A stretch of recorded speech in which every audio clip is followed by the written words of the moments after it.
You see them everywhere.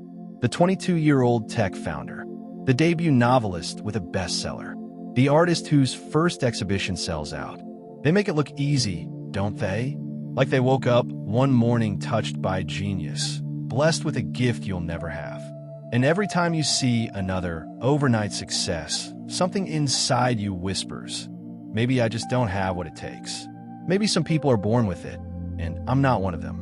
But here's the truth they don't show you in the highlight reel. The truth that will change everything. There is no such thing as effortless success. What you're seeing isn't magic. It's a meticulously constructed illusion built on thousands of hours of invisible labor, countless failures no one talks about, and a psychological trick that makes years of grinding look like spontaneous genius. Today, we're dismantling the most dangerous myth in achievement culture, the overnight genius.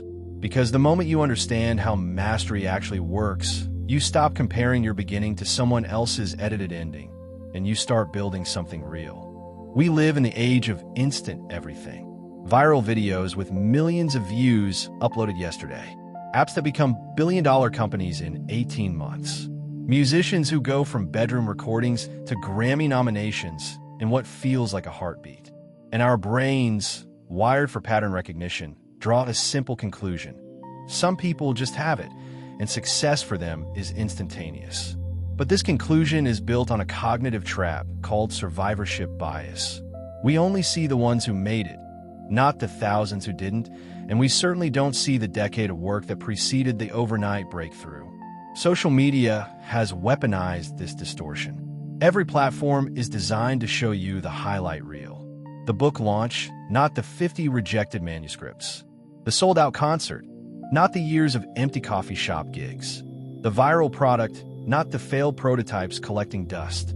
You're consuming everyone's greatest hits compilation while living through your own unedited footage, and your brain is making a fundamentally unfair comparison. It's like watching a 90-second montage of someone climbing Everest and concluding that summiting mountains must be easy because you didn't see the months of training, the altitude sickness, the frostbite, the moments of wanting to quit. Here's what the instant gratification culture doesn't want you to know.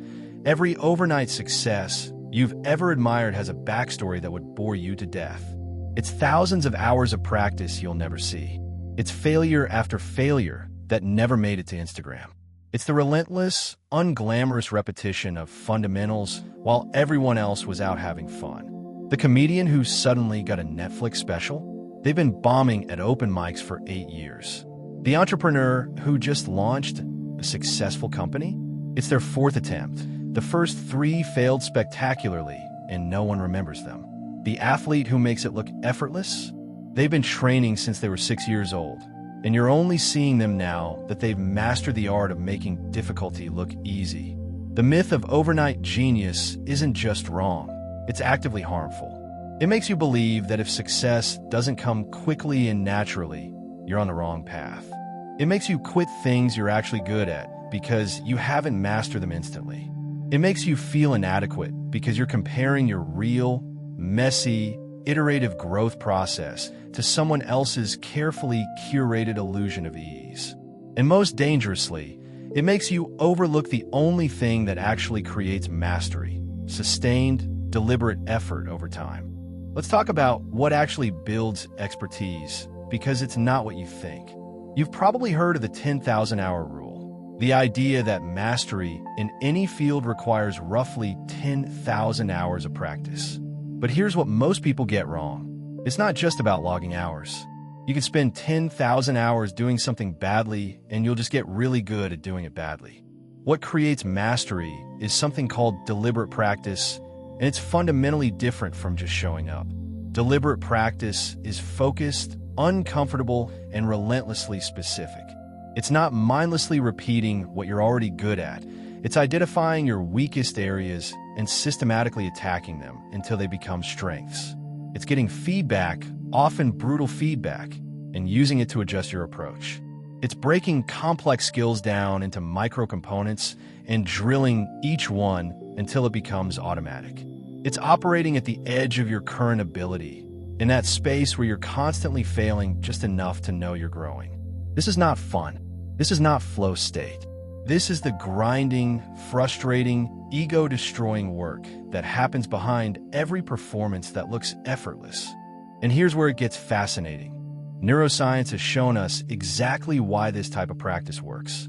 Every time you perform a skill, your brain sends signals along neural pathways. When you practice deliberately, when you push yourself, make mistakes, and correct them, your brain wraps those pathways in a substance called myelin, essentially insulation that makes the signal faster and stronger.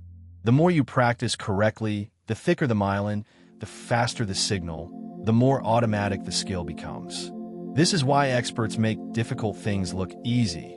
Their brains have literally rewired themselves through thousands of hours of struggle to execute complex actions without conscious thought. But here's the catch. Myelin doesn't build from comfort. It builds from challenge, from pushing beyond current capacity, from making errors and correcting them. Your brain doesn't adapt to what you can already do easily. It adapts to what you're struggling to do. This means that if something feels easy, you're not building new capacity. You're just performing what you've already mastered. True growth lives exclusively in discomfort. And that's why the appearance of effortless success is so misleading. What looks effortless now was once excruciating. The jazz musician improvising complex melodies without thinking, they've drilled scales until their fingers bled. The public speaker who seems naturally charismatic, they've bombed hundreds of presentations to get there. The writer whose prose flows beautifully, they've written millions of terrible words you'll never read. The ease you see is the reward for enduring years of difficulty you don't. The difference between people who achieve mastery and people who quit isn't talent. It's not even discipline. It's mindset, specifically what psychologist Carol Dweck identified as the difference between a fixed mindset and a growth mindset. People with fixed mindsets believe their abilities are static, that you either have talent or you don't, and effort is what people without talent have to rely on. So when they encounter difficulty, they interpret it as evidence that they're not cut out for whatever they're attempting.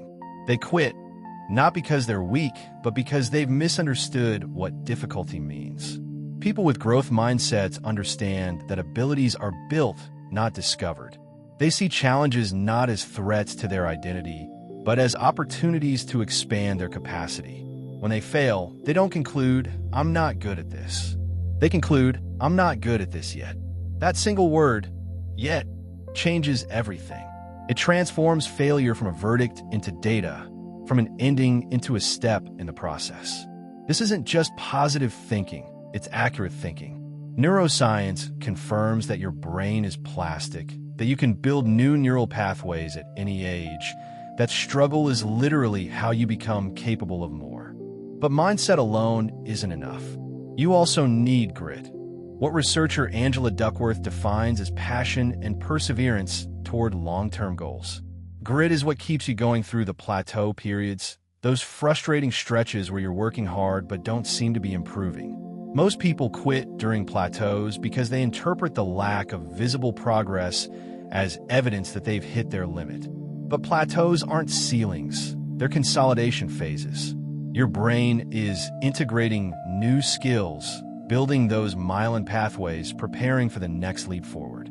The people who push through plateaus are the ones who eventually break through to mastery.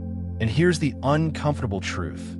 Sustainable growth requires operating in your discomfort zone, not your panic zone, where you're so overwhelmed you can't function, but that space just beyond your current comfort where things are hard but possible. This is where learning happens. This is where your brain adapts. And this is exactly the space that social media never shows you, because watching someone struggle isn't engaging content. So you're left with the illusion that success should feel natural, when in reality, if it feels natural, you're probably not growing anymore. Here's something that will free you. Mastery is not a destination. It's not a level you reach where suddenly everything becomes easy and you're done. The most accomplished people in any field will tell you they're still learning, still discovering new layers of complexity, still finding ways to improve. Mastery is a relationship with your craft that deepens over time, an endless process of refinement where each answer reveals new questions. The moment you think you've arrived is the moment you stop growing. This is why feedback loops are essential.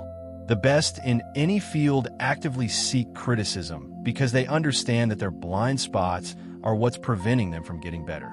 They don't take feedback personally. They metabolize it as data. They've learned to separate their ego from their performance, to see failure not as an indictment of their worth, but as information about what needs adjustment. This is radically different from how most people operate. Most people avoid feedback because it's uncomfortable, because it threatens their self-image, because they'd rather preserve the story they tell themselves about their abilities than confront the reality of where they need to improve. The iterative process is what actually builds greatness. It's not dramatic. It's not inspiring to watch. It's just showing up consistently, making small adjustments based on feedback, experimenting with variations, discovering what works and what doesn't. It's writing draft after draft. It's filming take after take. It's running the same drill with tiny modifications until you find the version that clicks. Success is not a lightning bolt. It's a compound interest problem. Small, consistent improvements over time create exponential results. But you have to stay in the game long enough for compounding to work its magic. And most people quit before they reach the inflection point where all that accumulated effort finally becomes visible. So what does effortless actually mean? It's not the absence of effort. It's the presence of systems and habits that make effort sustainable. It's building routines so solid that practice becomes automatic rather than requiring constant willpower. It's organizing your environment to reduce friction toward your goals. It's making deliberate practice a non-negotiable part of your life, not something you do when you feel motivated. The people whose success looks effortless have put in so much effort for so long that the effort has become integrated into who they are. They're not trying to do the thing anymore. They are the thing. Here's your practical path forward. First, redefine your relationship with difficulty. Stop interpreting struggle as evidence that you're on the wrong path. Start seeing it as evidence that you're growing. Second, implement deliberate practice. Identify your weakest areas and attack them systematically. Get feedback, even when it's uncomfortable. Operate at the edge of your current ability. Third, embrace the long game. Understand that mastery is built in years, not days. Celebrate small wins because they're the compound interest that eventually creates transformation. And finally, ignore the highlight reels. Stop comparing your process to someone else's curated outcome. The overnight success doesn't exist. What exists is years of invisible work that suddenly becomes visible when it reaches a critical mass. What exists is thousands of hours of deliberate practice that eventually rewires your brain until difficulty becomes automatic. What exists is relentless iteration, continuous feedback, and a willingness to stay in the discomfort zone long enough for mastery to emerge. You're not missing the genius gene. You're just at a different point in the process than the people you're comparing yourself to. And if you stay in the game, if you embrace the grind, if you understand that what looks effortless was once excruciating, you'll build something real. Not overnight, but for real.